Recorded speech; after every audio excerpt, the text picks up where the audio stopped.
So Expansive Worlds just released a dev diary regarding the feeders and the upcoming update on Tuesday, October 21st. And there's a bunch of really cool stuff in here about the feeders. Also, I'm pretty sure they revealed like a new model redo, not the red deer. We'll get into all that stuff as we go along. And also, I'm going to dig into the Q&A a little bit to fill in some of the gaps regarding the feeders. So let's jump into all of this.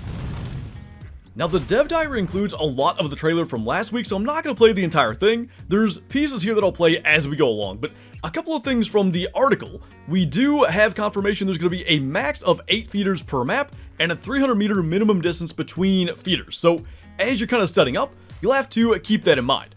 Now, we talk about the individual feeders here and how they're going to work.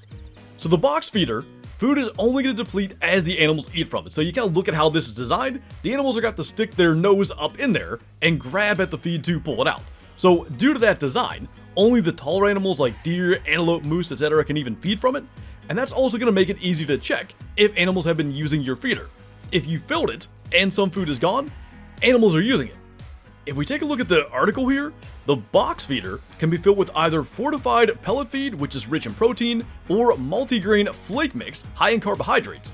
It's constructed in such a way that only taller, snouty animals like deer, antelope, moose, etc. can eat from them, and the feed only depletes when animals visit the feeder, so you can use this as a way to check it to see if there's any activity in the area. They're quite delicate though, and of course they can be vulnerable to being knocked down and raided by bears, as we already know. Now, by contrast, the post feeder is going to release feed at a constant rate. I thought it might be on like a timer system and go off every so often. Sounds like it's going to just be slowly releasing food, so it's going to need refilled more often, but it will attract a wider array of animals because the food's just going to be dropping onto the ground. It's going to use the same types of feed as the box feeder, but it can't be destroyed by bears, even though it still attracts them. And I'm trying to figure out, like, are bears at your feeder going to spook animals or something? Like, listen to this in the dev diary. But thankfully, there's the bait barrel feeder, which when placed properly, can help the bears and hogs stay busy at one location, leaving other animals free to eat from your other feeders. And then in addition to that, if we read in the article, the post feeder uses the same types of fodder as the box feeder, but has a different mechanism to dispense the feed. This means that a broader variety of animals can feed from it, and it's resistant to bear attacks. However, it'll still attract bears if they're in the area, so make sure to keep a keen eye on things. Like, this is what's making me think maybe bears around is going to cause, like, your deer and moose and whatever else to not spend time at the feeder. I don't know why else it matters if there's bears there. You know what I mean? Like, it's not going to destroy the post feeder, so I don't know. And then finally, with the post feeder, the fodder trickles out at a constant rate, as I said, so be sure to keep them topped up. Obviously, they are going to run out more quickly.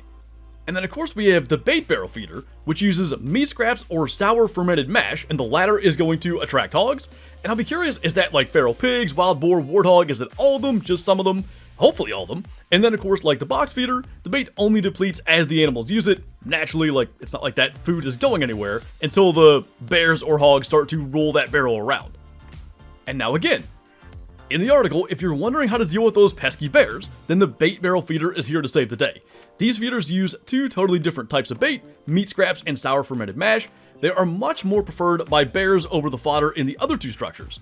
You can use this fact to tactically draw bears away from your other feeding sites.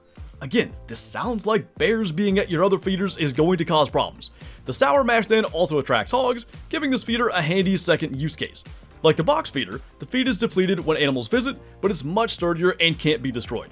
I'm going to be really intrigued by that, and of course, we won't have to wait long to find out with the update coming next week. So then, let's dive into the Q&A and fill in some of these gaps for the information we are missing. And we're going to start with how animals get attracted, because I think that's the most interesting part, and they do talk a little bit about that in the trailer, but they get more in depth, I think, in the Q&A. Even hungry animals won't use game feeders if they never find them, so choosing the right location is key. It might seem simple, but the best hunters leverage their knowledge of both the environment and the wildlife they are targeting to make the most out of feeder placement. For example, you might want to place a feeder where you know animals have previously travelled between need zones. And you'll want to find a spot that's out in the open, where you can watch from afar and strike when the time is right. So knowing that, and then diving into the Q&A, we learned that it's a 2-part process. First, the animals need to discover the game feeder and remember that there's something tasty there. I think that just means this pass within 400 meters part of it, I don't imagine like some animals are going to forget. I don't think that's going to be a thing. But when it comes to feeding time, if they've noticed the feeder and remembered it, they'll then head to the game feeder instead of their usual food need zone. And I think the fact that it says food need zone there is important. They should be showing up at the game feeders at their feed times, like for that species. Because this relies on the animal's memory, there's no real range limit here. They'll travel back from afar for the good stuff. So long as they've passed within that 400 meter distance, I think you're going to be good. And we're here on Lake Lakes right now. I was trying to think, like, where would I place a game feeder? I think up here in Willowpeg, like, there's a lot of areas where animals pass through. And I think you're looking for travel corridors as much as next to a whole bunch of need zones, though I think both should work. But places where, you know, maybe there's a bunch of deep water and animals gotta pass between, like something like this, I think that could work really good. Now in the trailer there, we get another slight look at the new red deer again. They have confirmed that will be, not with this update, but with the later update like end of November, beginning of December. I can't tell though if this is a new red deer hind, like it's really light colored. It almost looks like a cow Rocky Mountain elk. I was pretty sure this is Hirsch, right? I was getting ready to say like this looks like a new red deer, and then I started to think like it could be Leighton, but that would mean it's a redone Roosevelt elk. I don't know what I'm looking at here, and basically I'm saying all this to say, what do you guys think? Does anybody recognize this tower? Like, is this on Hirschfelden? Is this one of the newly redone red deer? Or what are we looking at? And I think, speaking of redos, this was the thing I teased at the beginning. I think we're getting remodeled wild boar. Like, this is Hirschfelden as far as I can tell, and those are not like the wild boar that are currently on Hirschfelden, and they're also not the feral pigs or wild hogs. Like, this is a new model. If they're wild boar and we get like a second look, I think they look pretty good. It's a little aerial view. You can't get a perfect look at them. You see a couple of different color variations there. The longer snout, I think, looks pretty good. But yeah, I think that's what we're looking at. That's what it appears to be to me. I'm more sure of this than I am of the red deer hind or elk or whatever the heck it is in that prior clip. Anyway, moving on, I want to talk about how you fill the feeders, because I think it actually is a pretty smart system. So basically, feeders will be topped up directly, either by interacting with them in person in the field, or by using the map. So you won't have to carry around piles of feed in your inventory just to top them up. So it sounds like you can physically visit them, and I'm guessing like, you know, interact with them, and that will refill them. Or I think you're going to be able to open the map, you know, select the feeder, and maybe there's going to be a refill button there.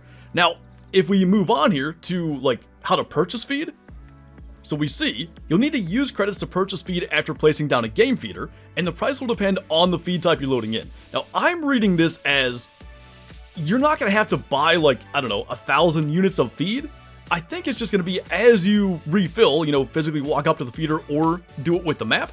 I'm guessing you just purchase the feed basically in that moment. I could be wrong. That's how I'm reading this. And then we see it for the box feeder and bait barrel feeder. Of course, we know the feed supply will deplete as the animals visit. So it's going to vary on where you place it and what animals are visiting. If you've got an insane hotspot, a highway of a ton of animals, probably that feed's going to deplete a little bit faster. The post feeder, as we know, slowly dispenses feed over time, so it should last for a couple of in-game days. I wonder, does changing the time matter, right? If we rest forward to a bunch of different feed times, does that food like quickly disappear? I could imagine that maybe it would. Now we also get the question answered, will the bait barrel work on grizzlies? And of course we see they will. The icons in the trailer are more of a rough approximation of the species attracted rather than the classes, so that's really good news. I think then, you know, brown bear, grizzly bear, black bear, all of them can come in. And it's going to be really interesting to see the different animations and stuff, the different size of the bears. Will grizzlies and brown bear destroy those box feeders more often? That's something we shall find out. But then, of course, on the other side of that, we see the feeders will not work on snow leopards. And, like, part of me wishes they did, part of me is still happy they're going to be really difficult to find. But as we see here, the game feeder pack focuses mainly on herbivorous species, so be able to track things like deer, elk, moose, antelope, hogs, and so on. But of course, the ever-opportunistic bear species will be attracted too, so make sure you're prepared. This is stuff that we kind of already anticipated. So overall, I thought it was worth covering this stuff. I think it gives like a better, you know, big picture view of how feeders are going to work, how to deploy them, how we're going to be able to refill them, and all that kind of stuff. I'm still curious to see if they're going to be effective for grinding, because knowing that the animals have to, you know, wander past the feeder, but then will go to the feeder instead of their feed zone, I don't see why you couldn't use that. Now, of course, you'd have to be grinding feed zones, but it could definitely be interesting, and, you know, certainly for some species, it can make more sense to grind that than the drink stones anyway. So, really interesting stuff. I want to know you guys' comments, of course, on the feeders and how all that's going to work, what they will attract, what they won't attract, but also the potential of model redos here. We saw the red deer, we know that's coming with the later update this year, not with the October 21st one, and then whatever's going on there with those wild boar, because that certainly to me looked like a big improvement. I like it. Model redos continue to be a thing. We, of course, know Desert Bighorn are going to be part of this. Lots of good stuff. Let me know you guys' thoughts in the comments below. As always, thank you for watching, and I will see you next time.